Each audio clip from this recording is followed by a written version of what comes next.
All right, guys. So let's get to business here. We're going to be talking today about a topic near and dear to my heart. It's follow-up. So let's one sec.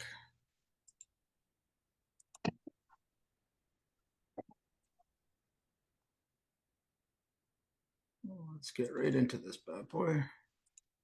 You guys see my screen okay? Yep. Perfect, perfect. All right, so we're going to be talking about follow-up today, guys, and why you could potentially be losing 80% of your leads. So just out of curiosity, before we get going here, who has a follow-up strategy?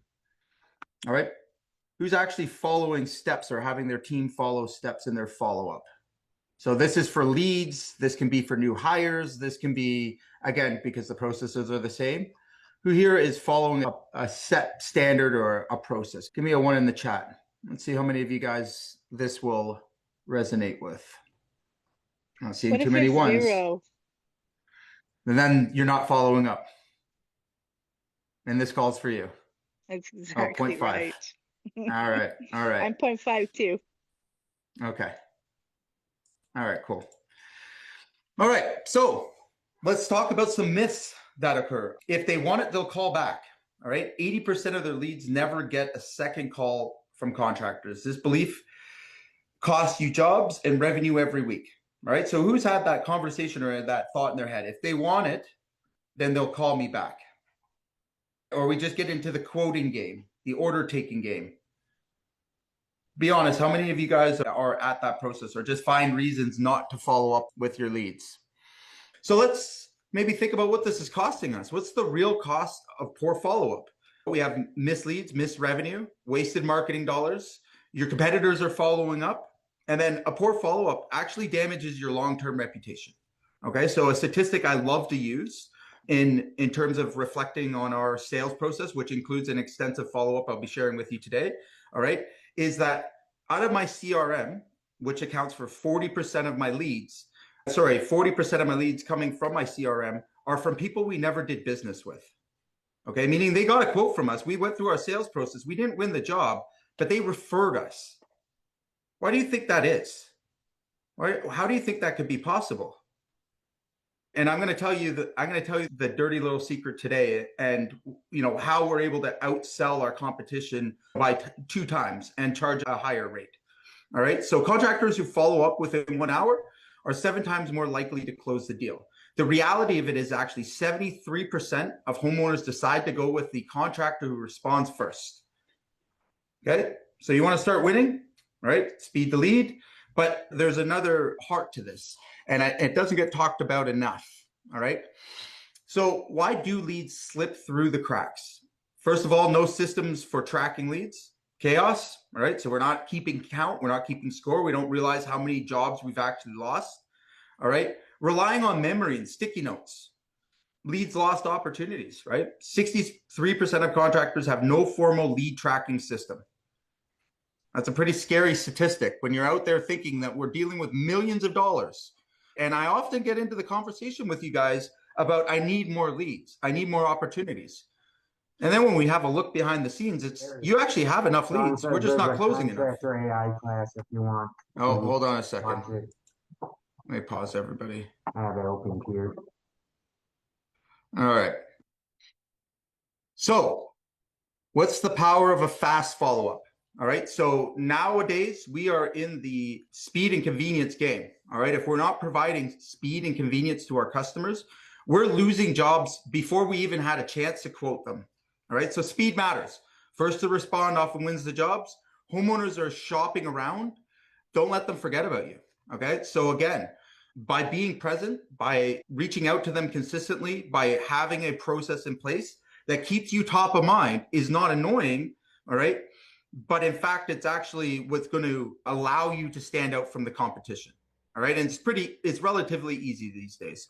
So like I was saying before, 78% of customers hire the first contractor to respond. Okay. Oops. So how many follow-ups is enough? This is another place that I get a lot of questions, and I'm going to share my own thoughts on this. But ultimately, and in our sales process as well, if we didn't close on the first call, all right, it generally takes 5 to 6 points before we get that conversion. All right. Now we follow up until they're dead, literally, until I see a death certificate. I'm following up where they tell me to get lost. Okay. And I have no shame in that. I have no qualms about it. All right. So the point I'm trying to make here is we don't quit after one call or an email. That is not a follow-up. All right. That's weak at best. All right. 80% of sales require 5 follow-ups.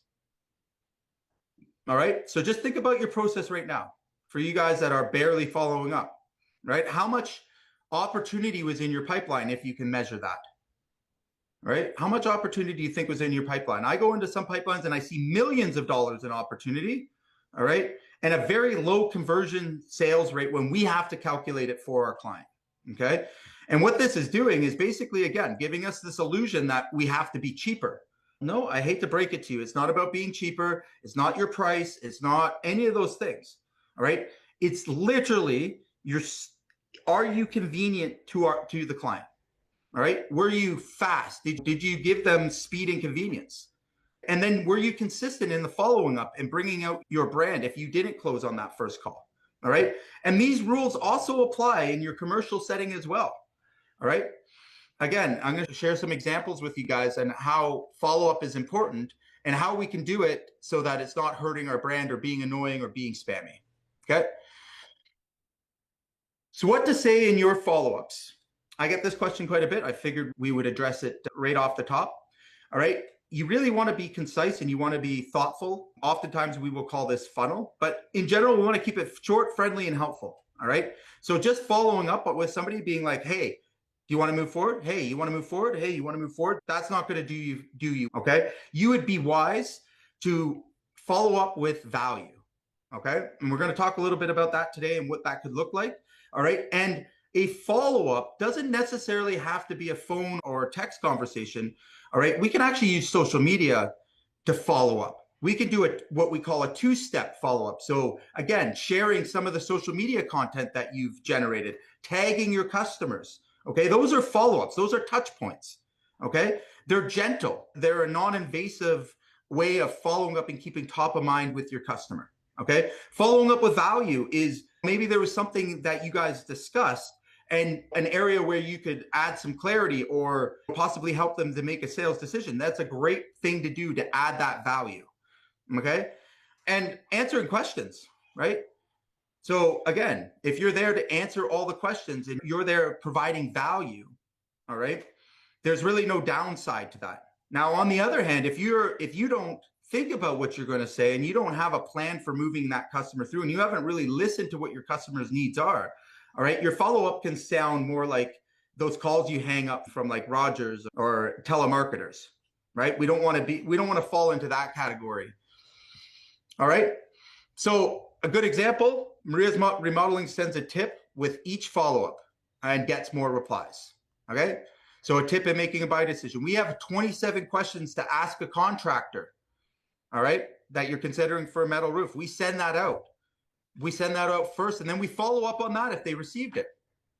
Okay. So again, we're delivering value before an ask. All right. So let's talk a little bit about how easy this is and how streamlined this can become. All right. So we want to try and keep things simple, as I'm a big fan of simple. All right. And using a CRM. All right. So for you guys that don't have a CRM, I would really recommend it for anybody of any size. It is a core system that you're going to require. Even if you have to grow into it, it's still a very wise move. All right. But what this is going to help you to do, all right, if you could get your funnel correct, all right, is it's going to automate some of this follow-up, some of this engagement. All right. So you can be pretty clever with how you're following up. But really what it does is it allows you to be consistent. All right. But there's an alternative to this. Again, we don't have to get into big, complicated CRMs if we don't want to. All right. Simple thing. We can put an alert on our calendar. So I hope that everybody that's here today values their time and is planning their time accordingly and has a schedule, all right, has a calendar. When we have a project, it put those alerts right into your calendar. I did it for years and it worked great. All right. Just a quick nudge for me to follow up with a particular customer. Okay. And the reality is, again, contractors using CRMs close 29% more deals. Okay. And that's just the statistics, right? So for you guys that are on the fence about CRMs and automations and stuff like that, I totally get it. All right. We all want a little bit things more simple, but these kind of things, they really do pay, right? And it gets you back your time. Okay. Obviously, in implementing anything, all right, it's a form of change. And with any sort of change, there's going to be some resistance. There's going to be some pushback. All right. So we want to really talk about overcoming the follow-up roadblocks. All right. And I'm going to say right off the bat, just from personal experience, a lot of it is mindset. Okay. One of the most common ones I hear is I don't want to be pushy. I don't want to be salesy. I don't want to be high pressure. And to that, I will respond, then you must not like to be successful in your business either. Okay. And the reason for that is, listen, at the end of the day, everyone's busy. Okay. It's very, very common for homeowners not to even remember your name after meeting you the first time. They retain about 15% of the information you share. Okay. If you had a bad sales presentation, where do you make that up? Again, I encourage everybody to open their email right now. And in that email, how many contacts exist that are sending you consistent emails, maybe us, all right, that are giving you gentle reminders? How did some of you guys even get on this call? Think about that. All right. Is that because we give up on the first time we try to contact you? No. All right. So I'm too busy. Again, this is something then, if you're that busy, then it's time for a CRM. It's time to look at automation. All right. It's time to really focus in on what we call sales funnel. All right. Allowing you to take some of that and automate it. Now, it doesn't do it all. Again, we are still in the people to people business. So when I'm saying this, I want to be super clear. Okay. It's not okay just to set spammy emails to people and spammy texts that, have no relevance. Okay. If you're going to use automation, it's simply to enhance the person that's following up, right? We still want to be connecting human to human, all right? There is no substitute for a phone call. There's no substitute for actually having a personalized follow-up and knowing what your customer's needs are, okay? These aren't excuses either, but text and emails, they do help, okay? And then I forgot, again, hear this all the time. So easy to forget, all right? We get caught up in other things. Maybe you're focused on production, right? Systems prevent this. So 60% of homeowners say they wish contractors followed up more, right? 60% of homeowners say they wish contractors followed up more. Now, I've also heard the same general statistics in terms of commercial. We're bidding for commercial work, all right? And again, they have questions. Maybe the job's not going forward right away, but the company doesn't stay in touch and forfeits that lead, forfeits that opportunity. So what is it that top 10% of contractors do that's so different than everyone else? How are some contractors just able to get so much more work and make it look so easy? So top 10% of contractors follow up at least 5 times. Okay, at least 5 times. And again, in our follow-up system, we follow up indefinitely. All right. Just to share a quick story with you, we closed a deal about 3.5 weeks ago from a job from 3 years ago. Okay. And we had been following up for 3 years on that project. All right. About $160,000 job. All right. Keeping top of mind, again, following up on certain events and stuff, using our social media to provide value, not being pushy, not being aggressive, nurturing that opportunity. Okay. Because 3 years ago, he didn't have the finance to run that project, but now he does. And we were top of mind, and we were the first ones only ones that he reached out and was like, let's move forward. Okay. Now, what most guys miss here, and the opportunity they miss, is there was no response to our text or our emails for 3 years. Okay. Most people would just give up. All right. But I had a little bit more information using a CRM that other people didn't. I knew he was opening the text, and I knew he was reading the emails, and I knew he clicked on our social media. All right. A CRM could track that behavior. And every time he did, the engagement score went up. So I knew not to give up on that. I knew not to give up on that lead, right? Or our team did, rather. Okay, so I also want you to remember, guys, how many of you guys have text messages in your phone right now that you have not responded to? Okay, how many of you got emails that you don't respond to? All right, that is, again, that's a very common behavior these days. All right, now how does a company stay in front of you, and you still may be interested in using their services at one point, but now is not the right time? Okay, as long as you are consistent and you're following up with value and you're not presenting yourself as being pushy or aggressive, all right, you can stay in there indefinitely until they're ready to actually move forward. Okay, so huge opportunity here. Top contractors close 2 times more leads than the average. Okay, so in this talk, think about that for a second. What would your business look like, all right, if you guys were closing 2 times more? All right, so if this year you closed 80 jobs, all right, we actually closed 160, doubled your revenue. What would your business look like? What would your problems be? Would it be sales? Would it be marketing anymore?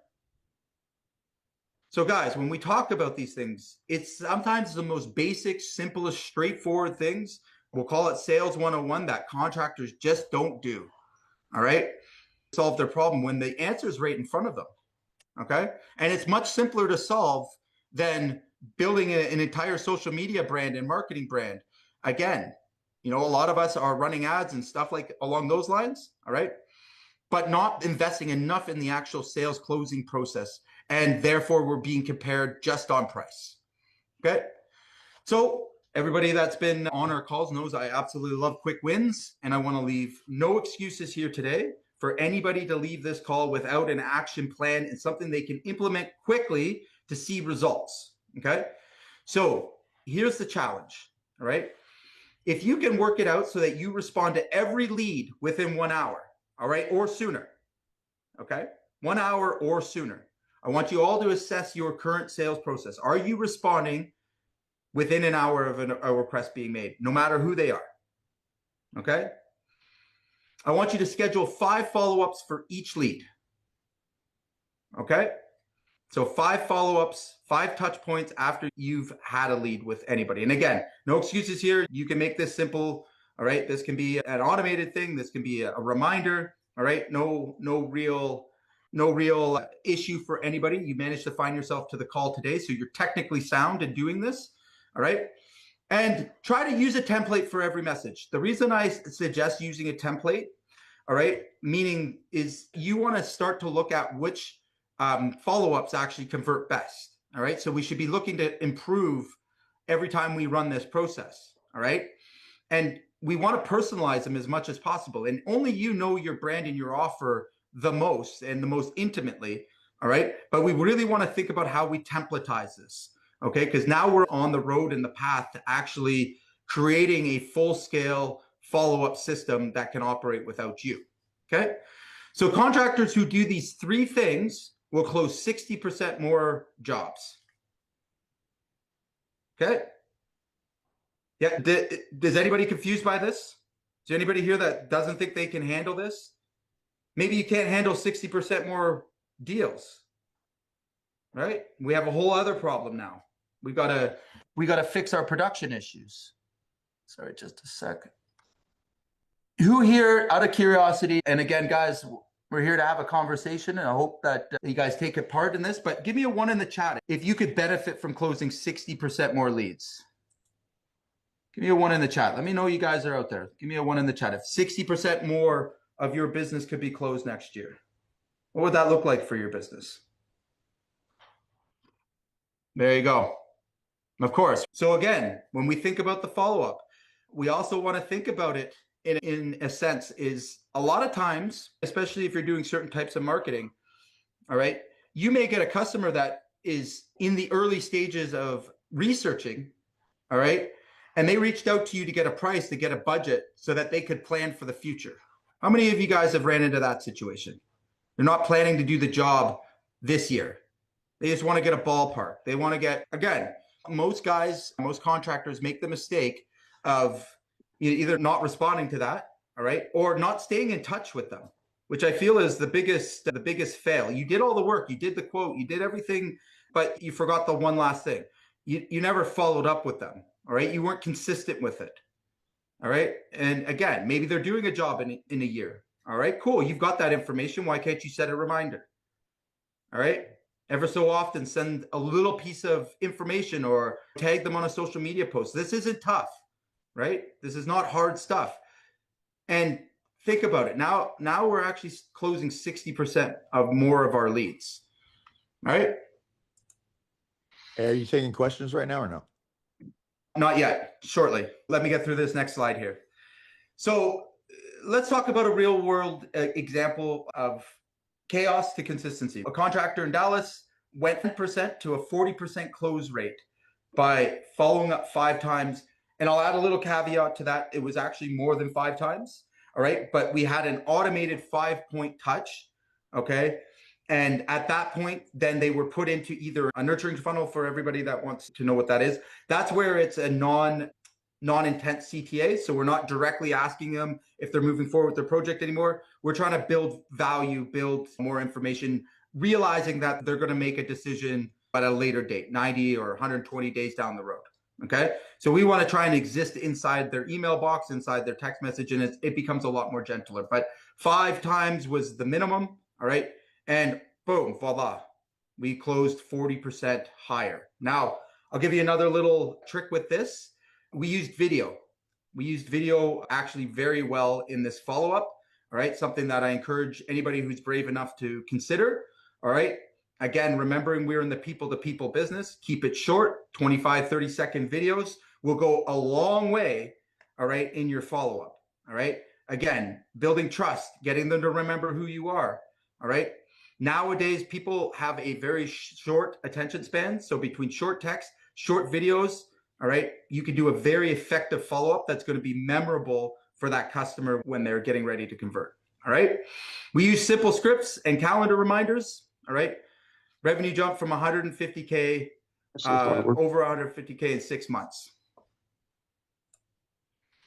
Okay. I heard we had some questions. I'll go ahead and answer those now. What was your question? First question is time, like time frame. Like, are you doing it? Yep. Are you following up every 3 days? Are you following up day to day? Or so that's a great question. And at the end of this, I'm actually going to give you a funnel and a script to follow. But there is a unique formula for it that I'll be sharing here at the end. All right. So the exact sequence that you want to follow up on. And again, it's something I've tested thousands and thousands of times and I know it to be effective across just about every market. Okay, so I'll share that with you shortly. Got one more if I can, real quick.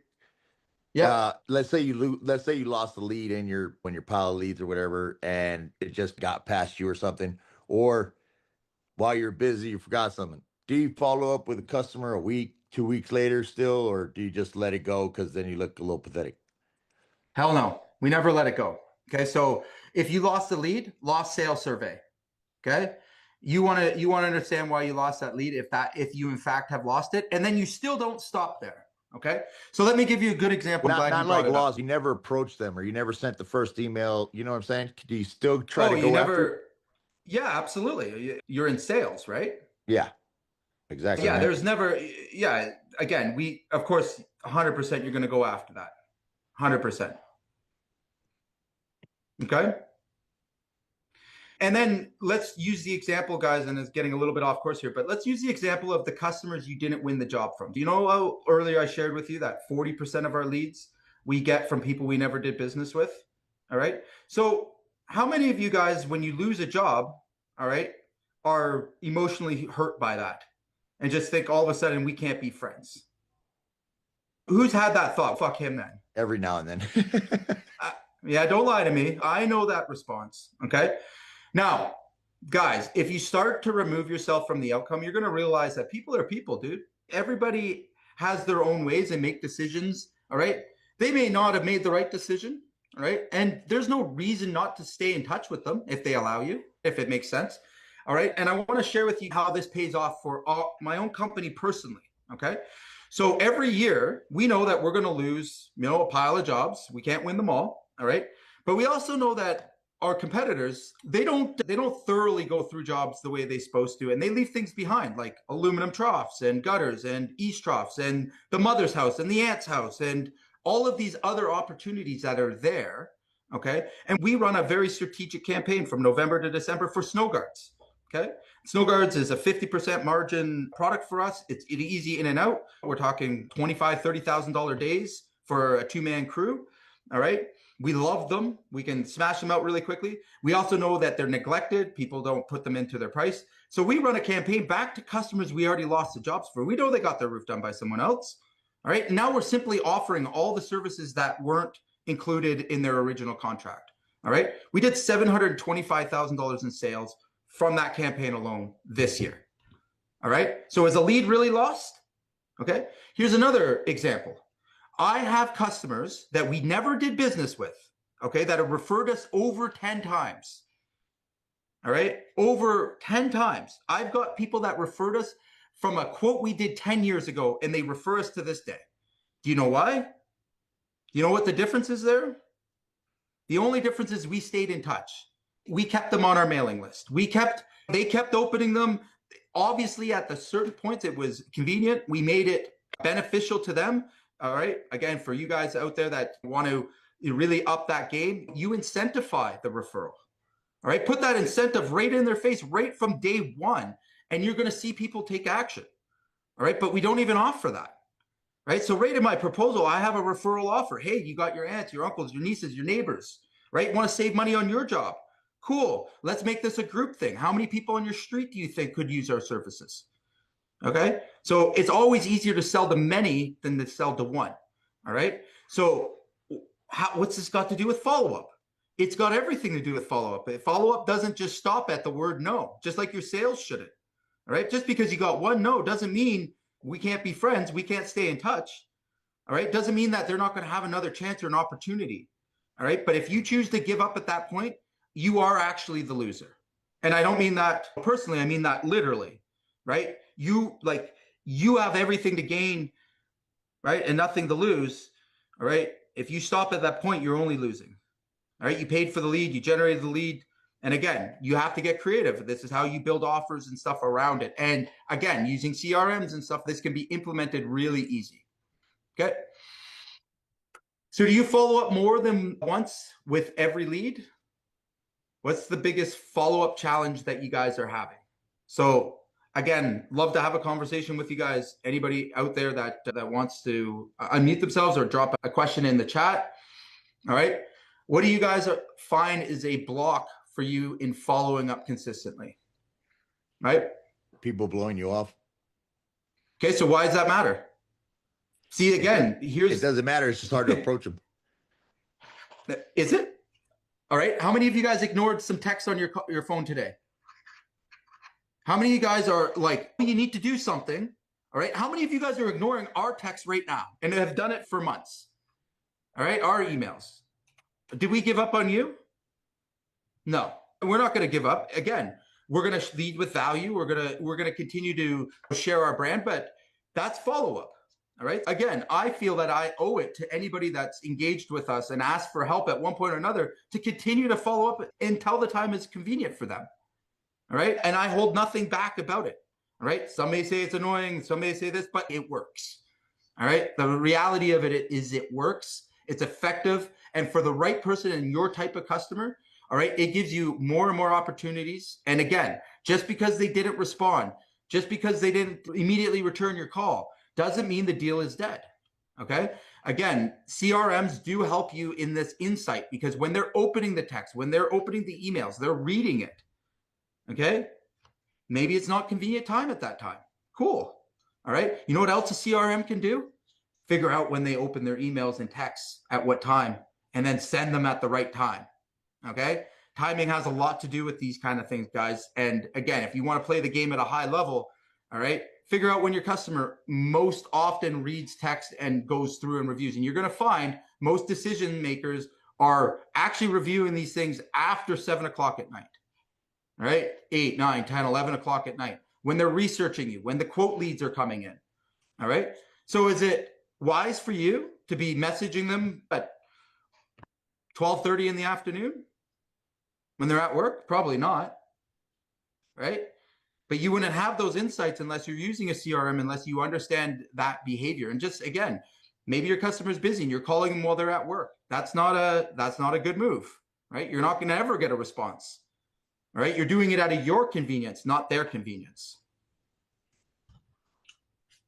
Okay. Any other questions, guys, here? I feel like I'm doing all the talking now. Do you put this into time blocking, or do you automate most of it, if not all of it? At what point should I be considering the human touch versus the AI touch? Because for me personally, I struggle because of the variety of tasks that I'm responsible for. 100%. So again, I believe phone calls for the first 5 is necessary, like those personalized touches, but you can time those out with a task, right? Your emails and texts can be automated, and we can also use AI in getting that conversation to a phone call. All right. So that's one of my more preferred methods, is like, again, reaching out to them saying, hey, I know you're busy, don't want to bother you. Is there a convenient time that we could have a quick chat?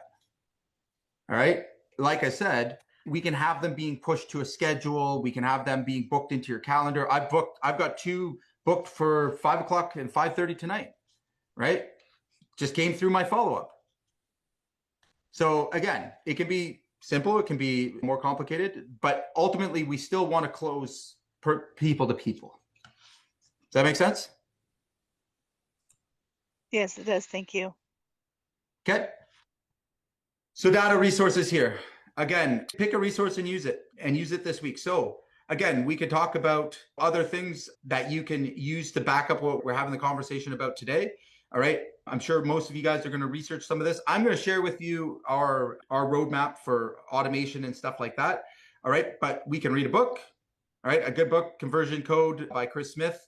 There's actually a great podcast on the Contractor Growth Network, which I don't normally recommend my competitors, but I will in this situation. It was a great podcast.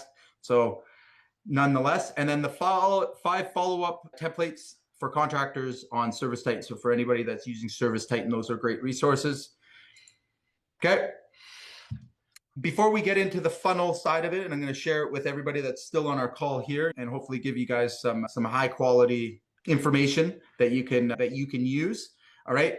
Anybody that's looking to get help with this, anybody that's interested in a CRM or anything along those lines, I'd love to help you out, at least get you a game plan. As Contractor AI, we help set up these systems. We help to implement them, help your sales team to grow. All right. What's best is, if you're interested, I'm going to throw my link in the chat. All right. Book a call with us, book a game plan call with us. Love to at least point you in the right direction. If we can help you, great.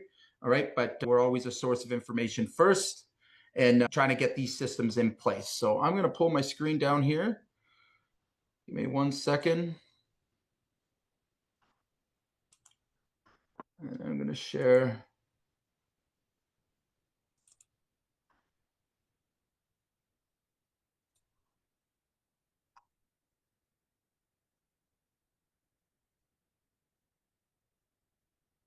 Okay.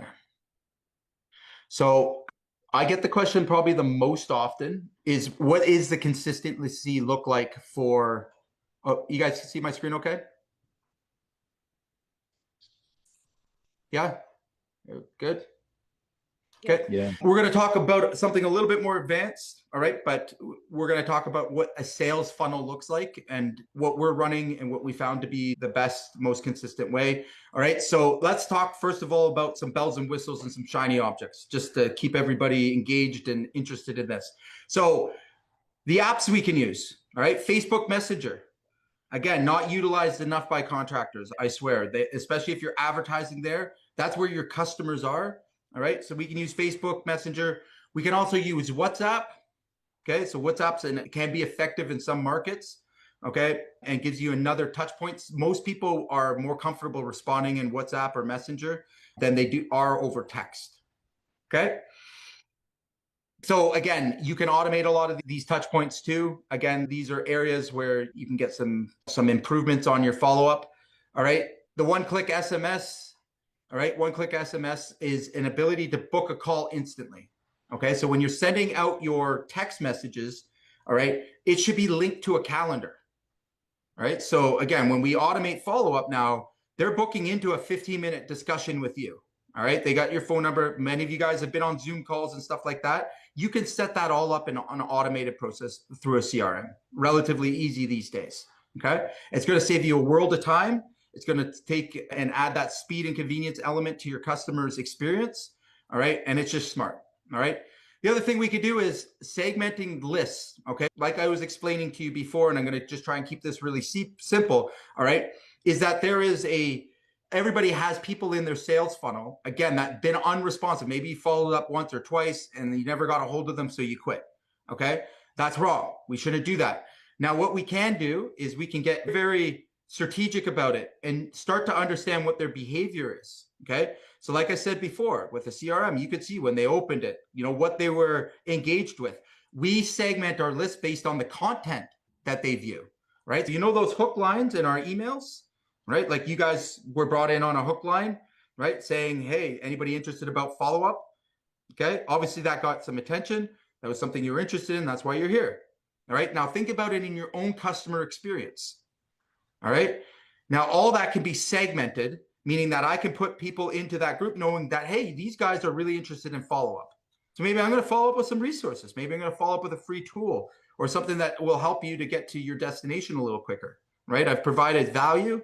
All right. I'm no longer a stranger. All right. I'm doing my job. Okay. You can do the same thing within your business.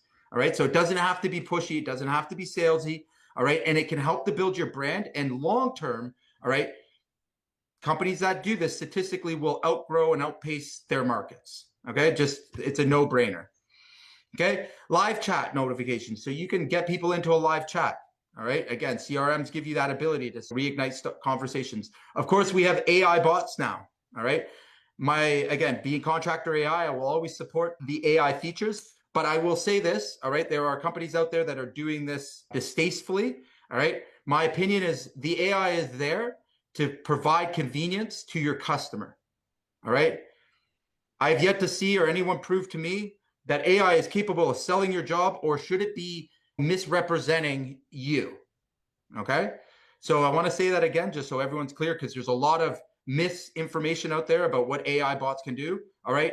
The reality of it is it can do a very limited amount of things, and it should be based on your customer's convenience. So booking schedules, adding FAQ questions, stuff like that, perfectly fine, okay? What you should not be doing or having anybody sell you doing, all right, is having an AI try and sell your job, okay? That is not true. It's false. We've yet to see a single example of that being the case, all right? In a low ticket offer, which I don't imagine anyone here is selling a low ticket offer, all right? That might fly. There might be some examples of it. But in the contracting business, we are still in the people-to-people business. I'll continue to say it. Where AI gives you an unfair advantage is allowing you to do all of these small administrative tasks, the 80% of sales activity, all right, that is required, all right, to actually close a deal. All right. So it's connecting you with your customer quicker. All right. So that's how we should be using those. All right. If we want to get on a call dialer, the best way, a lot of people make excuses. Oh, I don't want to call my customers back. It's slow. It takes time. We take that away. We have a power dialer that just allows you to hit go, and you're going to call through your whole client list on a particular schedule I'm going to share with you shortly. All right. So no excuses. If you have an appointment setter, same thing. You can track how many calls have been placed, how many have been held. You can record, you can train. All right. So again, getting a little bit more advanced, but power dialers are a good thing for anyone doing high volume leads. All right. So then we get to the call pipeline. Again, how many times should you be calling? All right. I'm going to say in your first 30 days, you're going to make 10 phone calls. Okay. A minimum of 10 phone calls. All right. Before they go to a nurture list. And that's in the first 30 days. The first 30 days are your most important direct contact days. And then even after that, you'll see in our nurturing sequence, we're still going to periodically reach out to them by phone. Again, the highest response, the highest actions are going to come from phone still, hands down. That's still the most working optimized thing. Okay. So then in terms of your follow-up and your day structure, okay, we want to follow up with emails day 1, day 3, day 5, day 14, day 26, day 32, and day 35. Okay. And then we're going to transition into what we call a long-term nurture. So if they haven't responded there, all right, we then move them into a nurturing sequence. Okay, a nurturing sequence, again, guys, it's as it sounds. All right, we're going to deliver value. We're not going to be as pushy. We're not going to be as aggressive. All right, and we're going to take maybe a longer term approach, still adding in some calls. All right.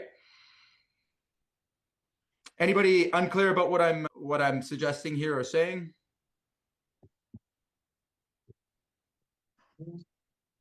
Anybody want some more clarity on this? So I've given the whole schedule of pipeline, right? When you should call or text, all right? And again, tested it, all right? Some days you're going to text. So day 3, we're going to send a follow-up email and text. Day 5, we're going to follow up, call, and text, okay?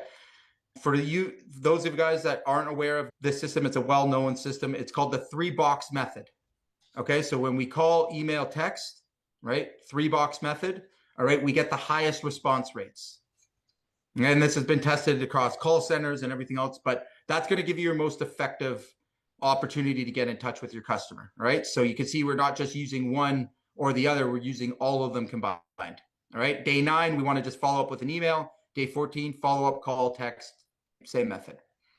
Okay, by day 35, I'm going to send a lost sales survey in case we've lost that sale. All right, I'm going to encourage them to give me some feedback. It's funny, most of the time when we're in this follow-up, that's when we actually get a lot of jobs pushing through, and as well as our day 26. Okay. All right, so I'm going to share this with you, and then there's your nurture sequence as well. Okay, so again, once we've gone through that first 30-day cycle, she rolls around, and then we go into a nurturing campaign. So you can see there's calls. They're just a lot less frequent. They can be put on a scheduler. All right. So if you're going to use an auto dialer or anything like that, way you or your team has actually made those phone calls. All right. And then we're using email and text. Usually we'll follow a theme that's to do with your company's brand. Again, think of social media, but through email and text. Okay. Any questions? Anybody have any questions on what I'm sharing with you? Where at in Yeah. can I find that? Yeah, so Yeah, you're actually a Roger client. Junior. So you're a customer of ours, Sean. So Well, like you literally don't my have to wife do called any of him that. Roger Junior. Yeah. No, it's Steve. But why do you? For you, we're actually just doing this for you, right? So we complete it all for you. Yeah, everybody, you should join so you don't have to do all that. We'll do it for you. Right. So As soon as we get some money up, we are. Good deal. right.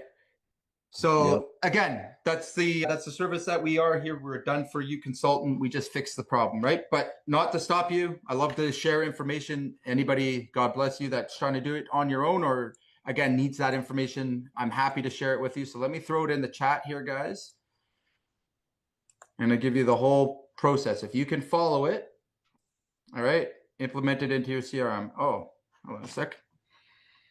I gotta get a link for that. 1 second, guys.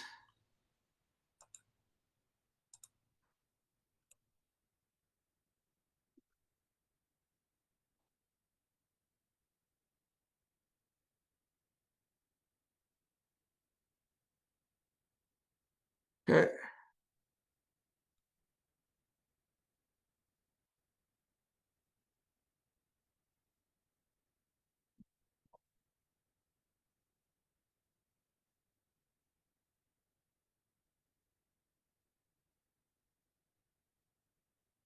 There we go. All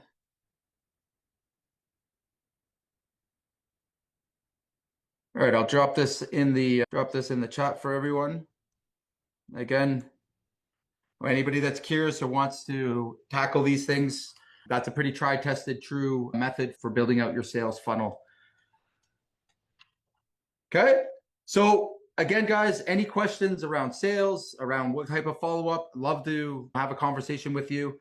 Anybody wants to ask a question, now's your time. Just feel free, unmute yourself or throw it in the chat box here. I'm an open book for you.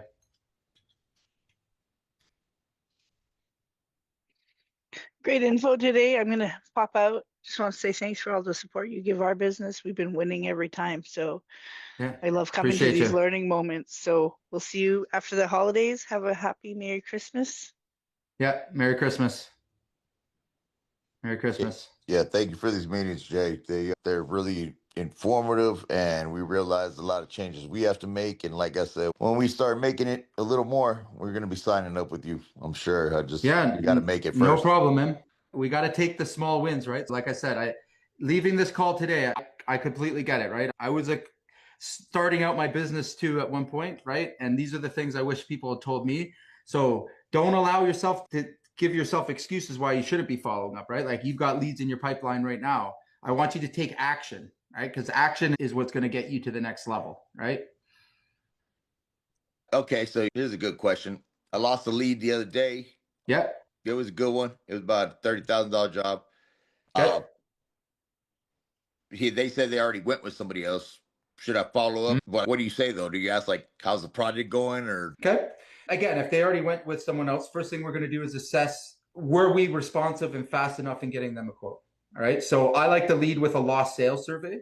The reason I'll lead with a lost sales survey is it reduces that awkwardness and the sales resistance. All right. So again, if you spent time with them and you've gone through the process of selling, all right, most people will happily share with why they went with somebody else. And then from there, we're going to ask, hey, do you mind if I stay in touch? Do you mind if I send you out some offers once in a while that maybe down the road you may need our services? Can I stay in touch? All right. Okay. By getting that permission, all right, and planting that seed, again, maybe they're getting a bathroom done. All right, cool. Next year they're going to get a kitchen. The year after that, they're going to get their backyard renovated. Like you got to understand, like just because they went with someone else, there could be all types of reasons. Figure out what that reason was so you can improve your sales process. All right. Most of the time you're going to find though is that, and I imagine that you probably run in this more often than you realize, but you weren't first there. You let the lead go too long, right? Therefore, somebody already came, sold it, all right? And I always like to use this. So I want you to think about this as well, right? A lot of times when my competitors are showing up to give quotes, we've already started the roof. My guys are already there. We're already parading around the neighborhood and putting up banners, and we have our signs up around town. Is that you? Are you that guy? If you're not that guy, then that's your goal. All right. That's your target. Understand, people want an Amazon-like experience these days. All right. If your business is not providing an Amazon-like experience, all right, speed and convenience, all right, you're going to fall behind. That's the reality, right? So again, take action, focus on the speed to lead. All right. Figure out why you lost your sales. All right. That will give you enough information there to make improvements that matter. Does that make sense? And then Yes. make sure that you stay friends. All right. Just because you lost the deal doesn't mean they're dead. A contact is a contact and it's worth something. All right. It's high value. What if you lost a lead to price? Okay. So again, worth a conversation. All right. If you lost it to price. Can I step in for a Yeah. sec, Jay? I just Sure, want to sure, testament go to for it. that bid we just won because of you. We bid on a really quality client and we won and we were the highest price. And we used Jay's playbook. And so we were all very surprised that we won and we won it at the highest price. Not Right. because we don't have value in that. Of course we have the value, but they saw the value that we were doing. So I realize this comes across as bias, but the bias is that it works. Every time we put a play in, we win. So I really do want to encourage you as someone who's using the services and someone who is putting these plays into action, make the phone call. It's a game changer, total game changer. Yeah. Yeah, we lose the price a lot because we're in a border town, and we got Mexican dudes that come over the border, and they're good people. They're not bad people or anything, but they come over and they're cheaper on labor, and Okay. So you lose the price a lot. Let's break this down for a second. Okay. Does your customer go with somebody they don't trust? I doubt it. You got to trust the person that's going to work for you. Okay. Are you demonstrating your value, or are you going there like every other guy? Like maybe the best example I can give you. Okay. Would you ever show up to a job and go, hey, you know what? I'm going to do semi-par, mediocre at best work, and I might just steal your deposit. Depends on how I feel. You don't go in there and like, hey, you know what? I'm going to do my best. Like you don't No, go in I and sell got it. yourself. Right. I'm a salesman by heart. I sold furniture, cars, vacuums, door to Okay. door.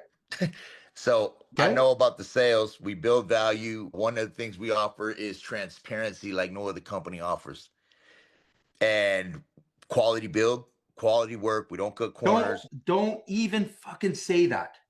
Right. So right away, if you've already lost, if you are selling quality work, all right, you know why?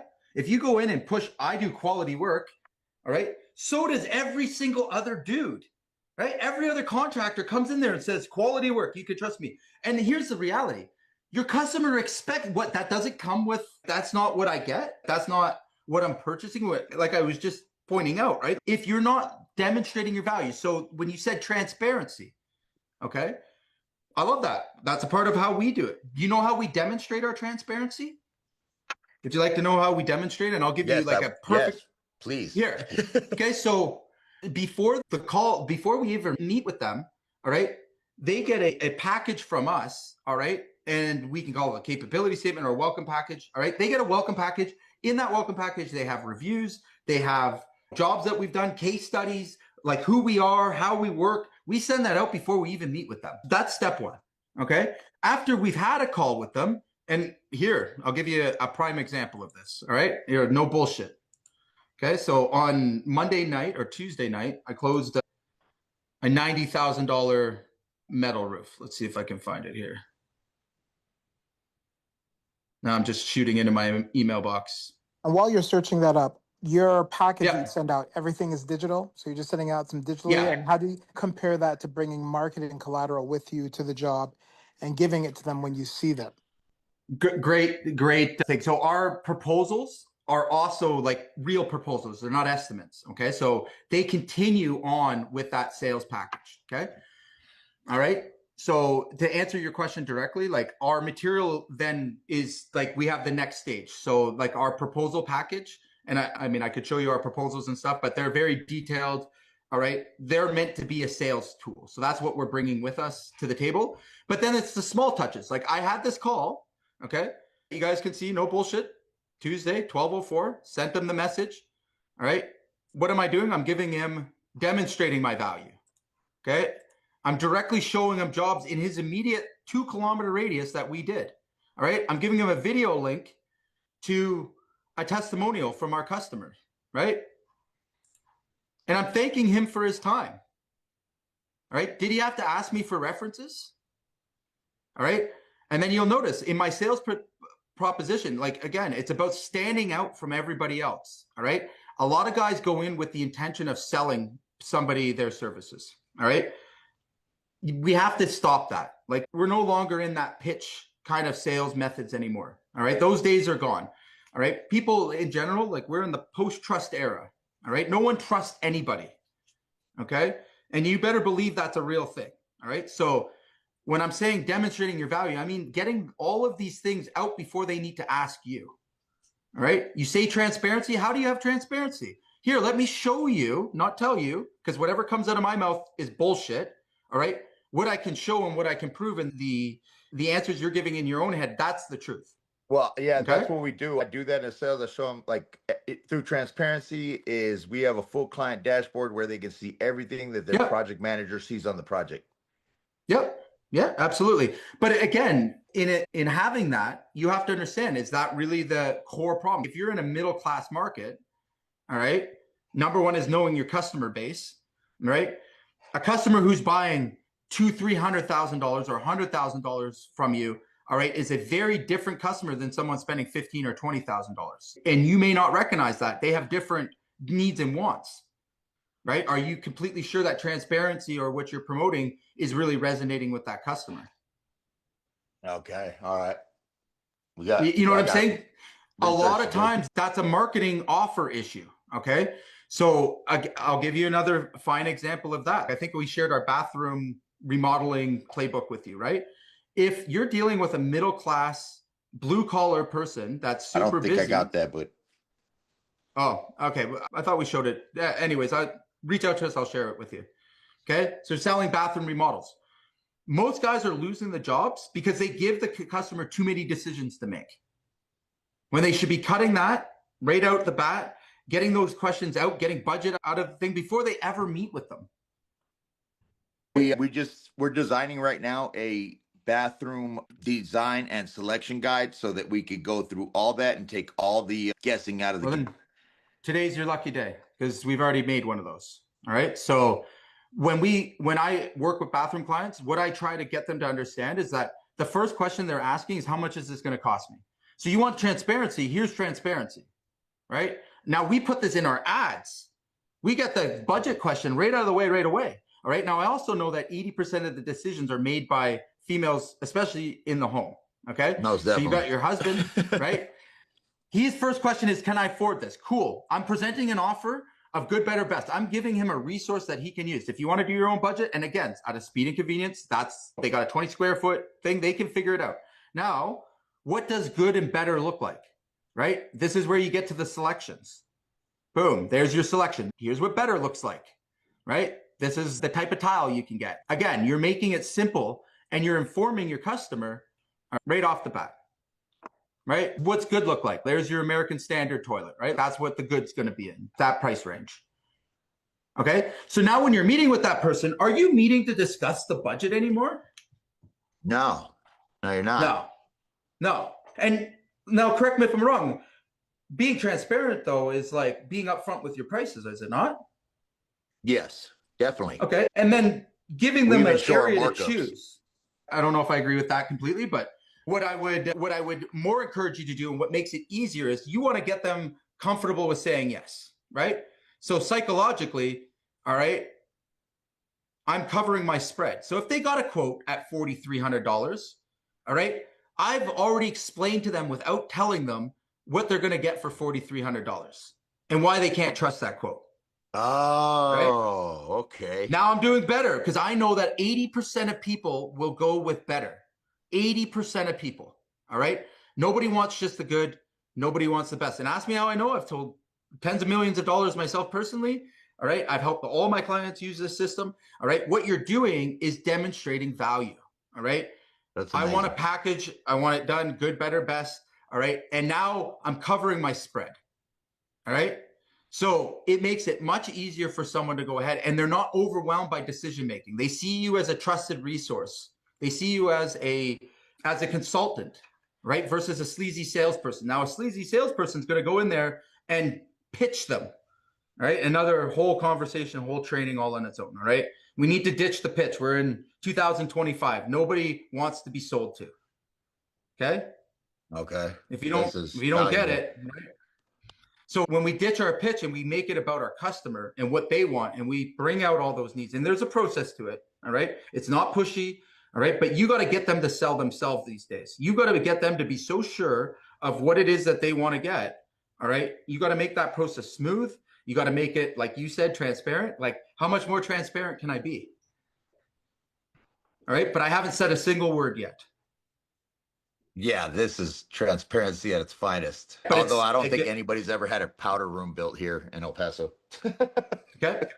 But again, do they know what 60 square feet looks like? Do they know what 120? Like, these are the kind of things, because a lot of people are in that research mode, right? They don't know if they can afford it yet. You're answering that first question, all right?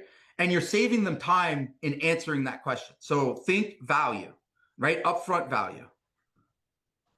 All right. Now, is that you give me a copy of this? Yeah. Yeah, Really? no problem. Yeah, no problem. Oh, man. Jay's literally. It's got to make sure. Yeah, he definitely no. is. There's no doubt about it. Nobody's doing it like him. Okay. Yeah, this is just information, man. Happy to share it. Let me throw it in the chat. I'll throw it in for everybody. Jay, I've never been more happy to stop and ask There you you go. questions. There you go. The solutions to your problem, right? But again, think about your sales process when you're doing those things, how you now have built trust and transparency without telling somebody, you could trust me and I'm transparent. That doesn't work anymore. Anything that comes out of your mouth, I want you to just keep this in the back of your head. All right. Being in the post-trust era, being in the trust has never been as low as it is right now in history. Okay. Nobody trusts anybody. All right. You have to demonstrate that you're trustable nowadays. You have to go further than the other guy's going to go. and showing them that you've got their best interest in mind. And then again, when you get to those sales calls, when you have the opportunity, all right, the one who says the least wins. Contrary Yeah, to what we believe. definitely. Ask more questions. I have a sales process. I don't make it about me. I make it about them. Does this make sense? Yes, no, definitely does. I'm trying to screenshot this because I don't think I can actually download it. It just pulled it up as a PDF inside the. No, it's a PDF. Just download your PDF. Or you throw your email in. We'll email it to you. Maria, did. I gave you our company email up there. It's info@forgebuilds.com. It's right after you threw that last link in because you guys are personal. Jacob. We should do that. No problem. Thank you. Thank you so much. That is going to revolutionize our game for reals. Yeah. Yeah. It's a great tool. Great method, right? So especially if you can position it earlier in the sales process, because it weeds out your tire kickers and they already know if they can work with you or not. And that just saves time. Good. And it's the same amount of time. Yes. Yeah. Cool. Any other questions, guys? Did I miss any in here? Are these prices including labor profit margins, assuming it is? All right. Yeah. And so just to give you context to that particular one, you're giving ballpark, like the same way you would over the phone. All right. So like in no way does that bind you to a price. It's a guide, right? It's a national average. Okay. We found it's pretty accurate. We update it all the time and they can go through. What you're doing is giving them the structure of what you would be pricing with. So if they want to do their own research, great. So in that process. Are you guys like on point with America about how much the bathroom costs? Are you guys the same ballpark or? Yeah. Pretty good. Okay. That one's from Nashville, Tennessee. I think so. Okay. And I got clients that are fully using those prices and winning. So again, yeah, we put a lot of effort and time into making sure that it's in the ballpark. But again, if you're following up with this, your offer is going to matter more as well. So when you get in front of them, it's never going to be one or the other. It's going to be, what they actually want to get out of that. Right. And then you got to think about how convenient your offer is. So we follow through with good, better, best. All right. But they're making selections. You're giving menu pricing, especially on bathrooms. All right. And we're controlling the options that they have to pick from. All right. Otherwise, it just becomes a back and forth and you lose customers that way, too, especially in smaller renovations. I learned this from roofing. Right. Yeah. I think here in California, that'll help greatly. Thank you very much. Yeah, no problem. They're giving no one excuses here not to take action today. I keep hearing Jacob say about a border town in a border town. Sounds like a lot of distrust. So I don't know if a program like the Good Contractors list or directory, where they give them a down payment and they're already protected, would be a good thing to build trust. It works really good for me, especially in the roofing industry. What do you mean a down payment and being protected? What do you mean?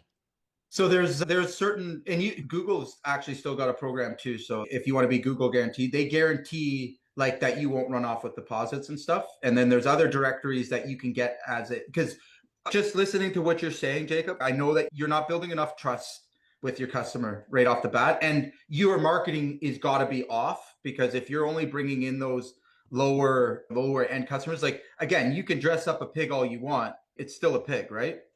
Yeah. So if you're not getting to the customer who can afford you, all right, that's a messaging and an offer problem. Okay.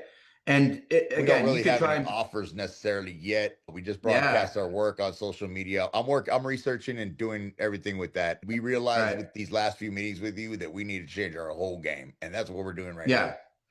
That's what's going to put you in the top 10% of the elite, right? So again, like we talked about offer on our last call and how important it is, because again, if you're trying to market, you can't just market your services. Like everybody and their uncle, including the Mexican across the border, can do it, right?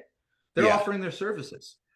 You can't do that. All right. So if you want to be a legitimate business, you solve a specific problem for a specific person a specific way. Bottom line, if you can't do that, all right, all of your marketing is going to fail. All of your advertising is going to fail.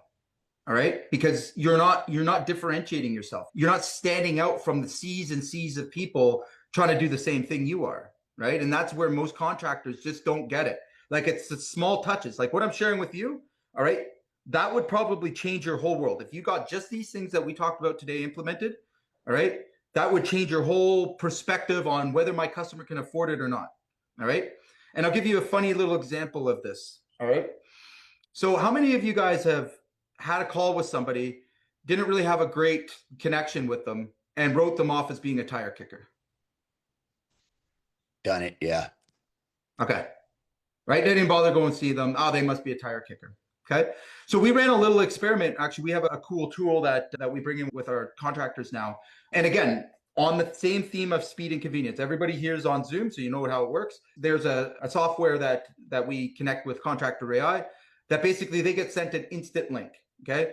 What it allows us to do is turn their phone into an AI estimating thing. So we can do the scope, the work, like we could see everything they want, and they walk us through their project and explain to us what they want, basically like in a phone call with their camera on. Okay. Really fast, convenient. Most people are like totally into it. Even elderly are able to use it because it just comes through a link on their phone. Okay. And what we found, all right, is we had some contractors, and the best example I can share with you, I have a contractor that he does full kitchen, high-end kitchen renovations. Okay. Biggest problem is he couldn't qualify enough leads.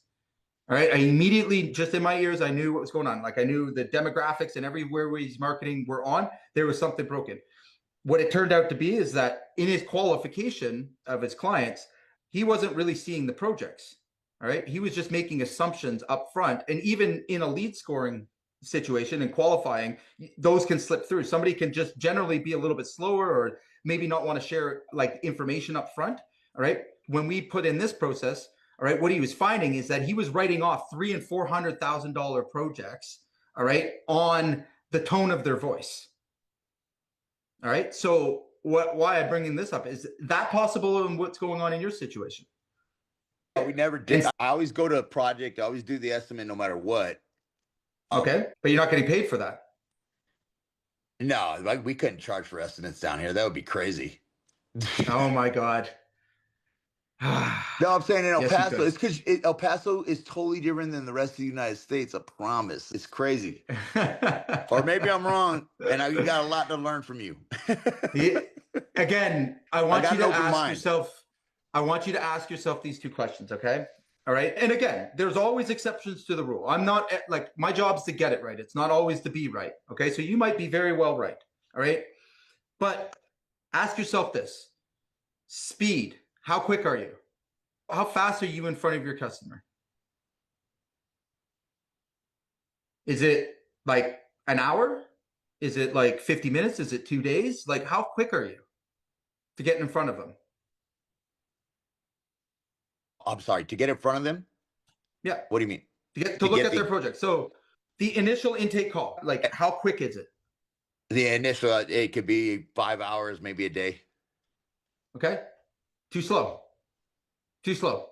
We And take then the first appointment they give us. As soon as the customer says, I'm available Tuesday at this time, we go out there and do it. Inconvenient. Too slow. Inconvenient. I'm telling you the formula right now. So how do you press right them there, for a quicker time to get out there? you offer them an instant quote. I just showed yeah, you. Okay. Now they Sorry. jump on they get a link right there and then, all right, with this thing where you can walk through that project and decide, hey, is this project a fit for us?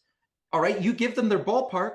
All right, if they want to move forward to the next stage, you sell the design agreement. Simple as that. Design agreement.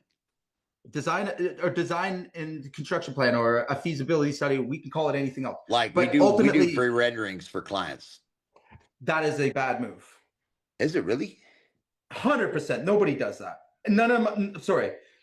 Lots of, I would say the majority of contractors are willing to do that, but they're the ones losing. And because look what you've done. You've given too much value, all right, up front, and you've now put them into a design thing where they can disagree with you.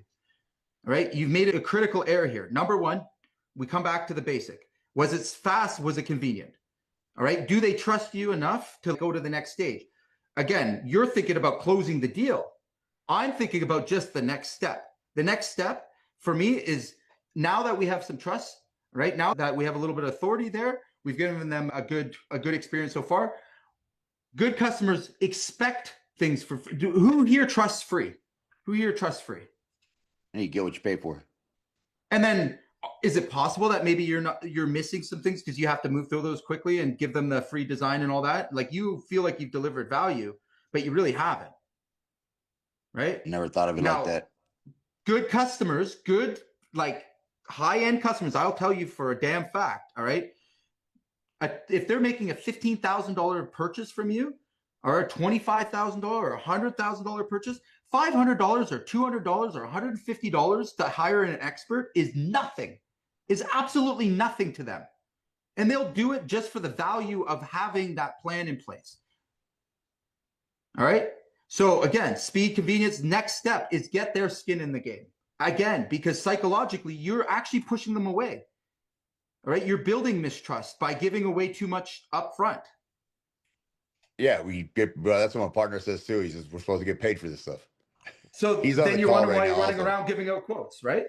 Yeah. Why are you running around giving out quotes to people that'll never buy from you? So here's another point. Can you go and look at 15 projects today? Give them all quotes? Probably, because we don't have a job right now at this moment because it's Christmas time. Okay. All right. So most of the time, the answer would be no. Okay. Could you jump on a call one after the other with 15? Hell yeah. No. And how quickly are you going to? Oh, yeah, you could. In your office, presentation, the whole bet. I know I've got like full scale sales teams that are doing this, right? That initial call, we turn that into an interactive information session with them.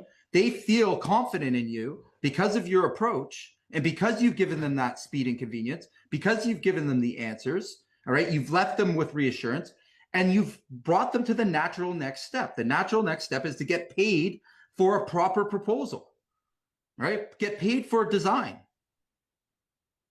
Why would anyone object to that? If they did object to it, good. They're not your customer. If they got a problem paying $150 for you to do work, they want your time for free. Those are the ones that you need to get rid of. Okay. That's the point I'm trying to make. Those are the ones wasting your time while your A customers aren't being attended to.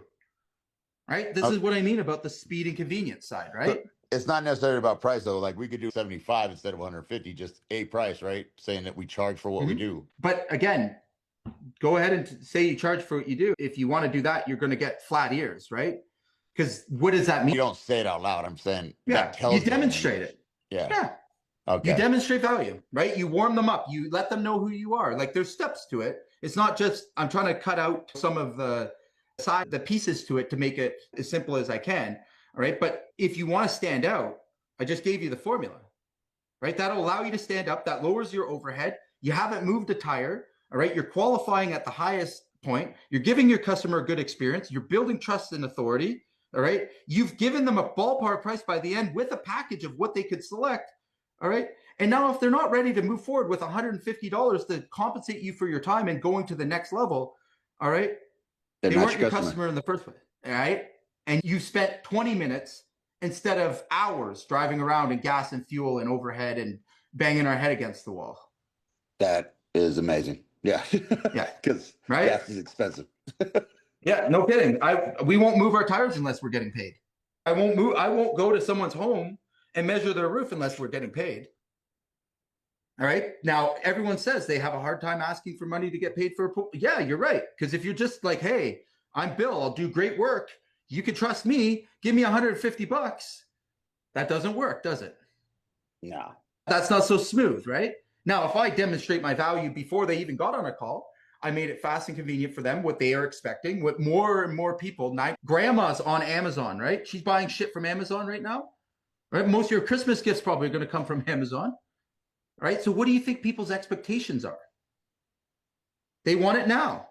Why can't you give me a price now? Why can't you, like, again, these are the things. And like somebody with money that's ready to make a decision, they love this. I don't want a salesperson in my house. I don't want to take time out of my day to go through all this. I want what I want now. Can I just go online and order it? Yeah. You know what I mean? That Give it is to a them. game changer. That like total game changer. 100%. You stop giving stuff away for 100%. free. No, I'm just playing. That's right. There's no value, but you are lowering your status. You're lowering your status, right? At the end of the day, you're lowering your status in those situations. I never looked at it like that. We're still new to the game. And I'll tell you, that's that move, like that's nobody's doing that.